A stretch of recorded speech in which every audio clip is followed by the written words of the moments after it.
சிவகங்கையிலும் தங்களுடைய மம்சை மண்ணில் அஞ்சா காலேஜில் தொடர்ந்து 3 ஆண்டுகள் பல்கலைக்கழகத்தினுடைய கோல்டு ஜாஸ்மின் உரிமையாளர் துறைமுத்து அவர்களின் புகழம்.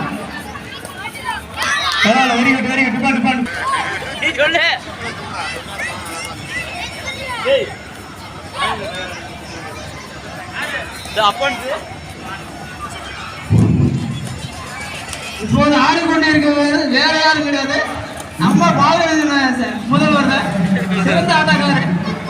ஆமா, தொட்டா எப்படி 4 பாயிண்ட் தொடாம மாட்டாரு. ஆடி சூப்பர் முதன் முதலாக சிவந்திவிட்டி நாடார் கபடி கழகம் விளையாட்டு போட்டியில் நமது சிவந்திவிட்டி நாடார் பள்ளிகளில் படிக்கும் மாணவர்கள் வெறும்